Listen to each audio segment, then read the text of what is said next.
Yo, what's up everyone? Welcome back to the channel, and today I'm gonna show you guys how to invest in a Moneylion investment account. Let's get straight into the video. First up, we're gonna talk about eligibility and requirements. Now there are a couple of requirements to doing this. The first, of course, is age. So you got to be at least 18 years old to open an investment account. The second is residency. So you got to be a US citizen or resident alien to open an investment account. But basically you got to be in the US. The third, of course, is identification. So you're gonna need to provide a valid identification such as a driver's license or passport. Now if you're eligible for it, let's get straight into the first step, which is opening an investment account.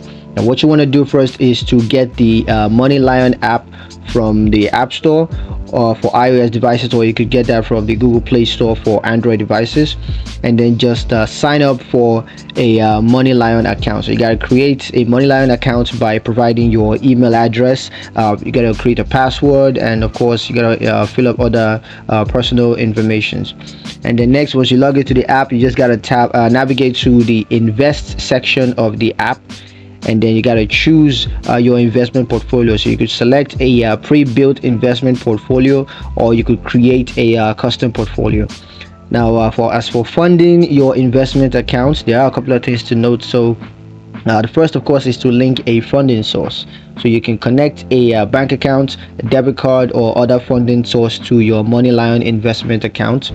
You could also deposit funds, so you can transfer funds from your linked funding sources to your investment account. And then you can also set up automatic investments. So you can schedule regular automatic investments to your investment accounts. Now as far as managing your investment goes, there are a couple of things you can do to manage your investments. The first is to monitor your portfolio. So you can track your investment portfolio's performance and adjust as required.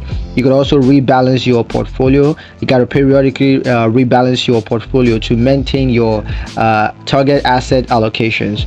And of course you can always withdraw funds. So you can withdraw funds from your investment accounts when needed. Now as for investment option, there are a couple of investment options. This include stocks, bonds, ETFs, and as well as raw money. So raw money, you can invest in a high yield savings account with raw money. You can always just check out those investment options and go with the one that suits you the most. Now when it comes to fees and risk, there are some things to take note of when it comes to Moneylion. The first, of course, is that Moneylion charges management fees for investment accounts. And also investing carries risk, and that includes market volatility and potential losses. So you got to be aware of the risk as well as the fees that you're going to incur. So yeah, that's pretty much it for the video. Hope you guys liked it. Hope you found the information useful. If you did, like the video, comment down below, let me know what you thought. Share the video with your friends and subscribe to the channel if you haven't done so already. Thank you guys for watching, and I will catch you guys in the next one. Peace.